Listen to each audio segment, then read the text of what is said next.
Bonjour à tous et bienvenue pour un nouvel épisode ABD Podcast. Je suis hyper content de recevoir une nouvelle fois Fabrice Kuhn. Fabrice, c'est cool que tu sois revenu. Je suis content d'être là, merci de l'invitation. Et en même temps, c'est une super opportunité puisque Fabrice il sort son nouveau bouquin, La science de l'endurance. Et justement, on a plein de mythes à tordre en deux, littéralement. Et on va s'y attaquer. Il y en a plein des mythes qui tombent dans ce livre. On va en prendre 3. On vous a gardé le meilleur pour la fin. Mais avant de vous débunker tous ces mythes, vous savez ce que vous devez faire. Vous devez partager, liker quand vous pouvez, commenter si vous le pouvez, parce que ça, vraiment, ça nous aide. Merci en tout cas pour ça et merci de votre fidélité. Fabrice, c'est ton 6e bouquin. Ouais, c'est ça, le 6e. Et c'est un bouquin déjà de docteur, parce que tu es médecin, spécialiste de l'endurance, parce que tu es pratiquant, tu t'entraînes, tu cours, tu sais de quoi tu parles.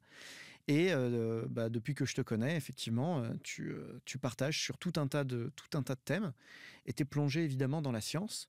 Et donc, tu es assez bien placé pour partager avec nous les dernières avancées de la science en la matière.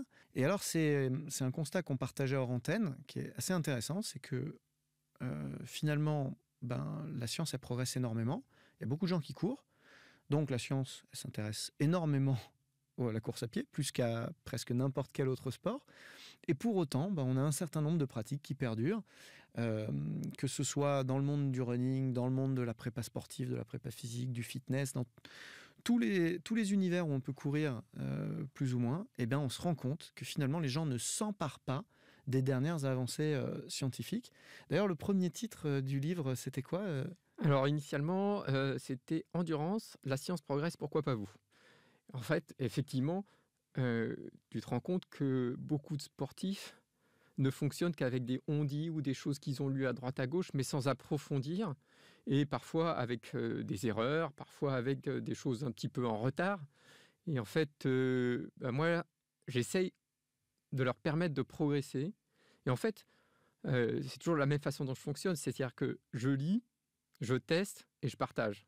Et donc, c'est comme ça que j'avance, en fait. Pour moi, je suis mon premier cobaye et donc c'est ce que j'essaye de faire partager et de faire progresser ceux qui n'ont pas forcément accès, en fait, parce que finalement, la science, elle est facilement disponible, mais il faut y avoir accès, il faut lire en anglais, il faut savoir faire la recherche. Oui. Et la plupart des sportifs d'endurance s'entraînent dans leur coin, sans avoir accès à toute cette science, sans avoir accès forcément à des entraîneurs, des coachs qui sont compétents, qui ont, eux, cette science. Et le but, c'est d'essayer de le partager pour que tout le monde puisse y trouver un peu de quoi progresser, de quoi se maintenir en bonne santé et d'avancer, quoi. J'adore. Un auteur de terrain. On va pouvoir mettre une nouvelle maxime. Un auteur qui ne s'entraîne pas est un imposteur. Non, mais c'est vrai. On veut de la science appliquée et applicable au terrain. Et on veut du terrain justifié par de la science. Donc effectivement, aujourd'hui, c'est exactement ce qu'il nous faut. Et puis, ça, il faut que ce soit mis à jour, parce que la science, elle évolue. Des fois, elle se contredit d'ailleurs. Donc effectivement, c'est pas simple d'y voir clair, de distinguer le grain de l'ivraie. Et puis, on a des messages qui peuvent être extrêmement contradictoires. Alors, évidemment, à l'heure du on-dit ou du radio-vestiaire, on avait tout un tas de légendes urbaines sur des pseudo-sciences ou des pseudo-validations scientifiques, des pseudo-études qui souvent n'existaient même pas. L'Internet n'y a rien changé et au final, ça multiplie le nombre de canaux et le nombre de gossips, mais on n'y voit toujours pas beaucoup plus clair. Alors merci pour cet effort. La science de l'endurance, c'est parti. On s'attaque à 3 mythes. Le premier mythe que tu voudrais attaquer aujourd'hui, c'est celui de ne mange pas, comment on pourrait dire ça ? C'est l'apport de glucides pendant l'entraînement, en fait, c'est le mythe, c'est finalement, je prends un petit peu de glucides en complément en compétition éventuellement, j'ai une stratégie glucidique autour de la compétition, mais finalement, à l'entraînement, pour une raison mystérieuse, ça y échappe. Oui, je pars m'entraîner sans rien, en fait, et puis éventuellement j'en ai un petit quelque chose si je vais faire une longue séance de vélo, mais si je vais courir 1h30, c'est pas dramatique. C'est comme si tu faisais un Paris-Marseille avec ta bagnole en disant tiens, si je la faisais sur la réserve d'essence, on va voir ce qui se passe. Ouais, c'est un peu ça. C'est vrai que c'est assez classique, en fait, et puis on s'en préoccupe pas, c'est pas grave, c'est l'entraînement. Finalement, ça va m'apporter quoi ? Ça va m'encombrer les mains, ça va m'encombrer les poches, et je serai pas meilleur si l'entraînement, c'est pas grave. Au contraire, ça risquait peut-être de me perturber au niveau des troubles digestifs, des choses comme ça. Donc, c'est assez classique, en fait. Sauf chez les cyclistes, tu les vois partir régulièrement, mais c'est moins penser qu'en compétition. Alors qu'en compétition, c'est quelque chose qui focalise l'attention bien en amont. Ouais, Mais qui est un peu l'entraînement, sacralisé. ouais. Mais en amont de l'entraînement, tu n'y penses pas, en fait. Et puis, tu pars comme ça. Alors qu'il y a tant de choses à faire. En fait, tu peux, en mangeant durant l'entraînement, tu peux t'améliorer pour les compétitions. Tu peux te maintenir en meilleure santé. En fait, si tu as plusieurs façons de faire, tu peux ne pas manger. Ça va permettre de créer quelques adaptations. Mais ça a des impacts un petit peu délétères pour la santé. Parce que tu risques d'altérer un peu la barrière intestinale. Or, c'est la paroi intestinale, c'est ta barrière contre les infections, c'est quelque chose que tu peux entraîner. Parce que si tu l'entraînes, tu vas avoir plus de facilité à manger durant l'effort. Alors, tu vois fréquemment des gens qui vont aller dire « Allez, je vais tester ma stratégie de course », mais ils le font occasionnellement. En fait, ce qui est intéressant, c'est de le faire régulièrement pour améliorer tes capacités intestinales à assimiler les glucides et donc pouvoir être disponible durant l'effort. Donc, si tu manges un peu, tu vas avoir une protection de la barrière intestinale, de la paroi intestinale, c'est intéressant. Si tu manges beaucoup, tu vas entraîner ton tube digestif et tu vas être capable, en compétition, de faire la même chose. En plus, il y a quand même pas mal d'études qui sont sorties maintenant qui commencent à montrer que d'avaler beaucoup de glucides, donc là on parle parfois de 120 grammes de glucides par heure, ce qui est assez énorme quand même. Ouais, c'est ce que j'allais dire. C'est vrai que dans les prescriptions que tu fais dans ton livre, les portions sont intéressantes, elles sont pas négligeables. D'ailleurs, j'ai fait un petit réel sur le sujet où je reprends les grandes lignes que tu préconises. Évidemment, il faut aller lire le chapitre qui est consacré pour bien comprendre ce qui se cache derrière. Mais vous allez être surpris des préconisations de Fabrice en la matière. Donc ouais, au-delà de 90 grammes, tu peux améliorer, c'est un espèce d'entraînement digestif en fait. Ouais. Au-delà de 120 grammes de glucides par heure, on a remarqué que ça limitait les dommages musculaires. Donc si tu veux enchaîner les séances, c'est intéressant. Mais oui, ça ne transcende pas que ta séance, ça transcende ton plan d'entraînement carrément.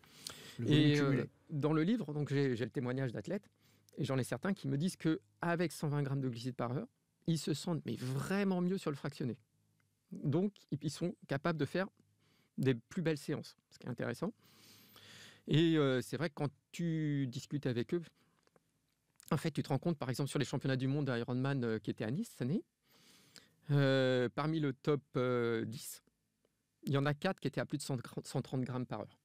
Au moins, les autres, je ne sais pas, mais il y en a au moins 4 qui ont annoncé 130, 140, voire 150 grammes de glucides par heure sur le vélo. Donc, si tu veux faire ça, faut t'entraîner à le faire. Ouais. Oui, parce que tu le fais pas en mode promenade en plus. Les mecs mettent des... Non, voilà, ils font des séances à intensité de course. Alors, ça paraît énorme, mais c'est durant l'effort. Attention, l'organisme durant l'effort, c'est pas un organisme au repos qui bouge. D'accord ? C'est pas quelque chose que je conseillerais au repos. Par contre, durant l'effort, c'est autre chose parce que les glucides ils vont aller directement de l'intestin vers le muscle. Ouais, tu les brûles tout de suite. Ouais. Voilà, donc il faut vraiment prendre cette nuance, qui est quelque chose qui serait plutôt néfaste en temps ordinaire, mais durant l'effort, c'est différent. Alors, il n'y a pas besoin de le faire à chaque séance. C'est vrai qu'il faut regarder en fonction de la séance que tu veux faire. Si tu veux booster une séance en haute intensité, c'est utile. Si tu veux faire une séance qui va durer très longtemps, une longue séance, c'est utile. Si tu fais un type jogging, ça n'a pas gros intérêt. Donc, en fait, c'est quelque chose qu'il va falloir manipuler en fonction du but de la séance, en fonction du thème de la séance. Et on a plusieurs façons de faire. Et comme tu le disais, c'est de l'entraînement, ça se teste, ça s'expérimente sous différentes formes et à distance des compétitions. Et justement, l'entraînement, c'est le meilleur moment pour tester tout ça, quoi. C'est le moment où tu prends pas de risque en fait. C'est le moment où tu testes. Non, ça me va pas. Ou je vais améliorer. Ou celui-là j'aime bien. Ou celui-là me va pas. C'est le moment de tout tester et d'avancer. Alors, premier mythe qui tombe là, vraiment, je suis à peu près certain qu'il y a plein de gens qui vont se dire mais dingue, 120 grammes, il faut que j'essaye.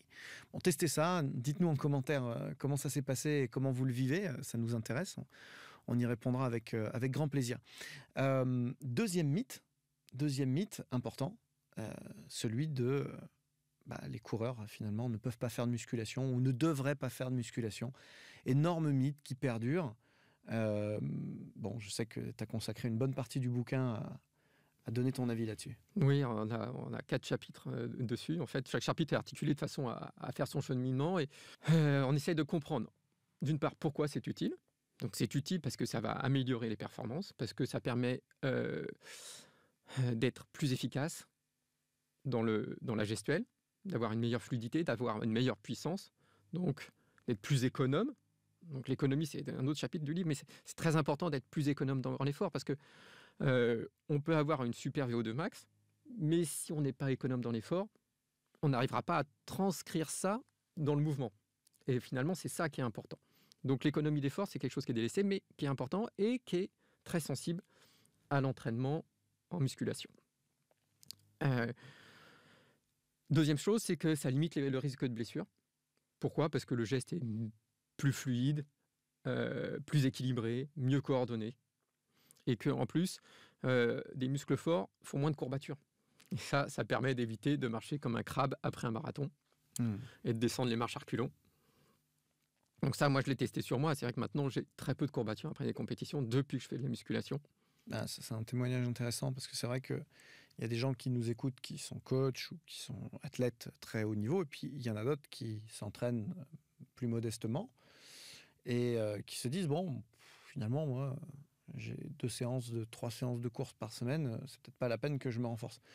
En fait, de mon point de vue, tout est proportionnel. C'est-à-dire qu'évidemment, vous n'allez pas sacrifier sur 2 séances de course une des 2 séances pour faire de la musculation, c'est pas ce qu'on dit.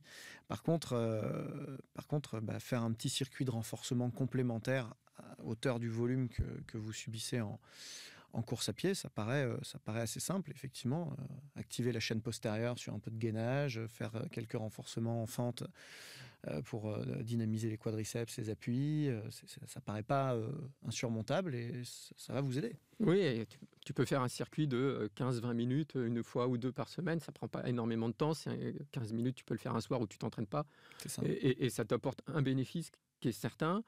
Et notamment, ça te permet de finir les courses plus vite, de moins ralentir quand tu fais de la longue distance. Ça te permet d'être moins fracassé par le mur du marathon, par exemple. Ça te permet, sur un trail, un ultra trail, de finir mieux derrière. Et c'est un confort, c'est agréable de pouvoir ne pas ralentir, doubler du monde. C'est assez grisant en fait, parce qu'à la fin, tu vois ceux qui n'ont pas fait la musculation qui ralentissent, et toi, tu peux continuer. Et finalement, ça ne demande pas grand-chose.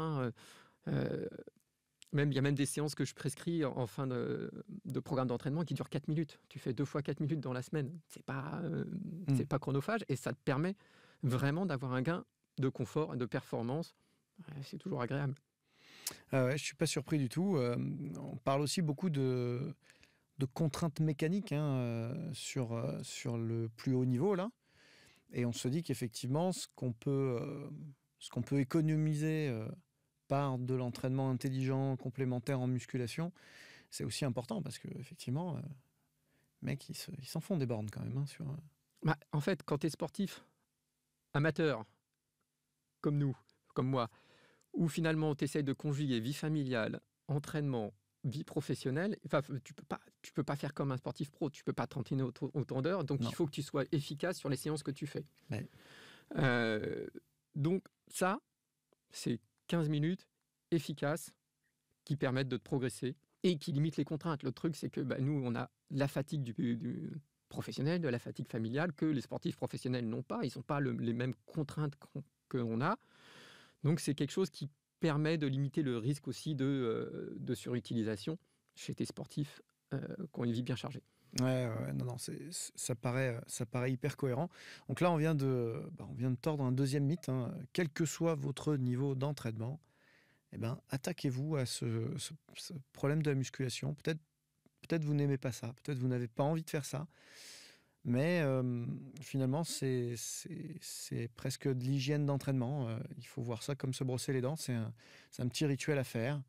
Et encore une fois, ça va vraiment, vraiment soutenir votre projet d'entraînement.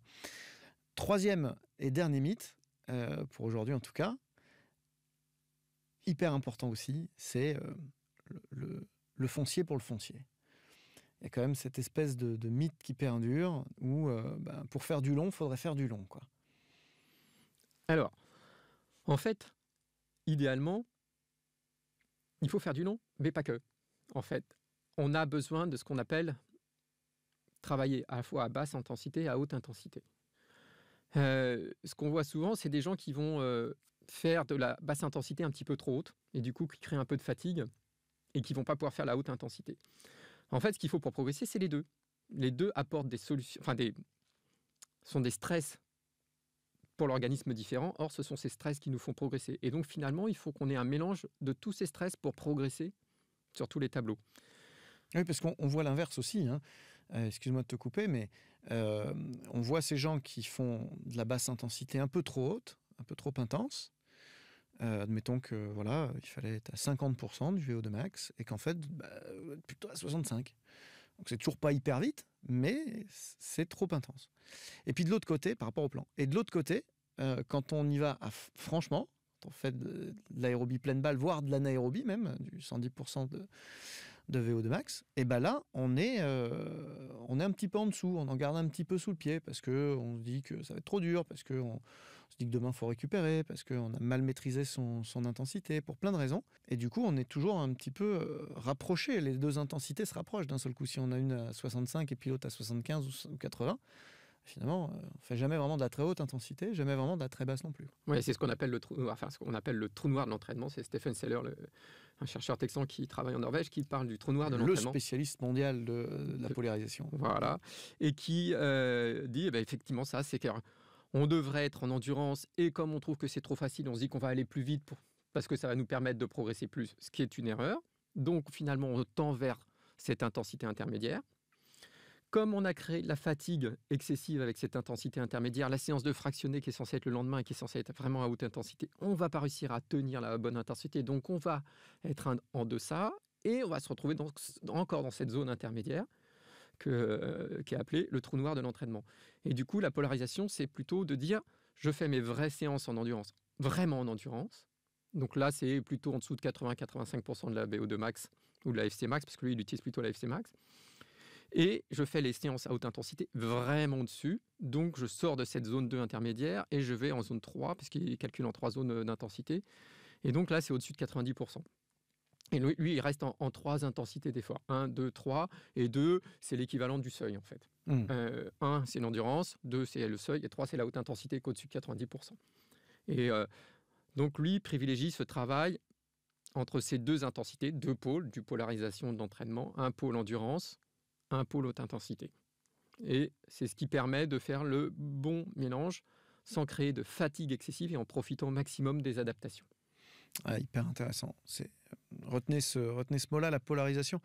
C'est marrant parce que Seller, ça fait un moment qu'il publie. Hein. Il est quand même très très établi dans le paysage des sciences du sport, de l'entraînement. Moi, aussi loin que je me souvienne, j'ai lu ses travaux. Et avant d'aller en Russie, je pense, j'avais pas vraiment compris, moi. J'avais compris ce que tu viens de dire, mais j'avais pas compris ce que ça traduisait sur le terrain très concrètement. Et j'étais dans une espèce d'angoisse permanente de pas m'entraîner assez quand j'étais dans la faible intensité, et dans le doute permanent d'être capable de tenir sur le programme, sur la durée, la très haute intensité, que ce soit en tant qu'athlète ou en tant que coach d'ailleurs.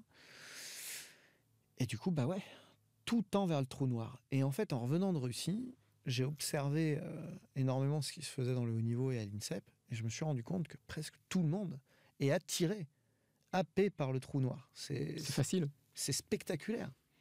C'est spectaculaire. On est tous...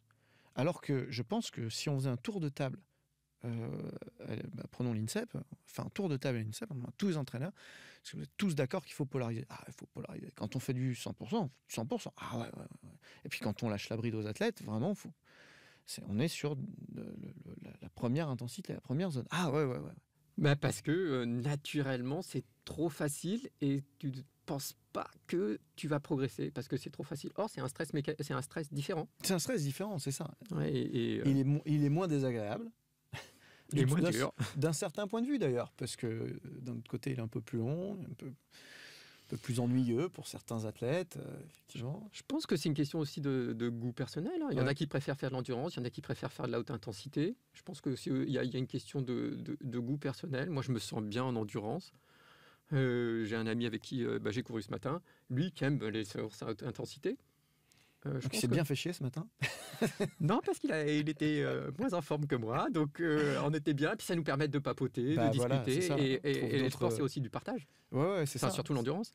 Oui, et puis bon, si on veut que l'entraînement dure, il faut aussi prendre du plaisir à un moment donné. On peut pas effectivement se mettre des séances de tabanas chaque jour que Dieu fait, et inversement, effectivement, on est confronté à un mur de non-progression si si on reste enfermé dans l'endurance fondamentale. Il faut à un moment donné...